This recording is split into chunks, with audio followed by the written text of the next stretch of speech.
Zoom doctor সিএমএসে health manager tracking or agent tracking কী করে হয় দেখাই। হেলথ ম্যানেজার অর এজেন্ট, অনেক চেম্বারে হেলথ ম্যানেজার বা এজেন্টের থ্রু পেশেন্ট আসে, কিন্তু অনেক সময় সেটা ট্র্যাক করা যায় না।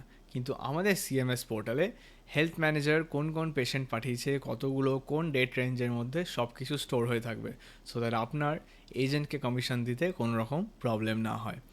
সো হেলথ ম্যানেজার আমরা ক্রিয়েট করব কী করে? লেফট সাইডের মেনু থেকে আমরা হেলথ ম্যানেজার্স বাটনটা ট্যাপ করলে হেলথ ম্যানেজারের পেজটা খুলে যাবে। এইখানে search health manager, agent create করার জন্য ফার্স্টে এজেন্টকে আমাদের পোর্টালে একবার সাইন আপ করতে হবে।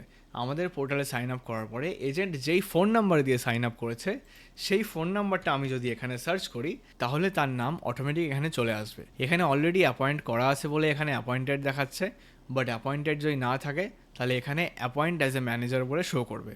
অ্যাপয়েন্ট অ্যাজ এ ম্যানেজার বাটনে ট্যাপ করলেই আপনার চেম্বারে ওই হেলথ ম্যানেজার অ্যাসাইন হয়ে যাবে। হেলথ ম্যানেজারের ইউনিক আইডেন্টিফায়ার হচ্ছে তার আইডি, তার HM আইডি আপনি এইখান থেকে তার রেফারেল আইডি হিসেবে দেখতে পারবেন, যেটা HM দিয়ে শুরু হয়। এবার হেলথ ম্যানেজার কোন কোন পেশেন্ট পাঠিয়েছে আমরা দেখবো কী করে। রিপোর্ট সেকশনে আমরা ফার্স্টে ডেট রেঞ্জ চুজ করব।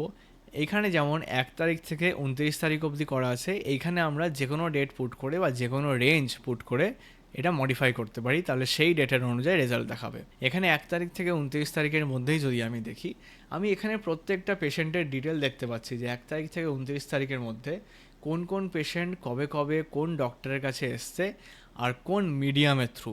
Medium in the sense online এসছে না অফলাইন এসছে না রেফারেল আর এজেন্টের থ্রু এসছে। কোন কোন এজেন্ট পাঠিয়েছে সেটা দেখার জন্য এখানে একটা ফিল্টার বাই হেলথ ম্যানেজার বলে অপশান আছে। ফিল্টার বাই হেলথ ম্যানেজারে আমি যদি ট্যাপ করি তাহলে আমি দেখতে পারবো যে আমার চেম্বারে কোন কোন হেলথ ম্যানেজার বা এজেন্ট অ্যাসাইন করা আছে। আমি এখান থেকে যে কোনো এজেন্টকে চুজ করতে পারি, আর আমার এই 1 তারিখ থেকে 29 তারিখের মধ্যে পুরো ডেটা চলে আসবে যে এই তারিখের মধ্যে কোন তারিখে কোন পেশেন্টকে কোন ডাক্তারের কাছে সেই এজেন্ট পাঠিয়েছিল। এটা আমি একদিনের জন্য দেখতে পারি, 2 দিন, 3 দিন, 1 সপ্তাহ, গোটা মাস, এনি ডেট রেঞ্জের জন্য কোন এজেন্ট কতগুলো করে পেশেন্ট পাঠিয়েছে আমি এখান থেকে ইজিলি ট্র্যাক করতে পারবো।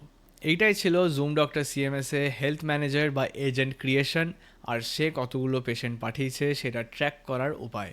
Thank you.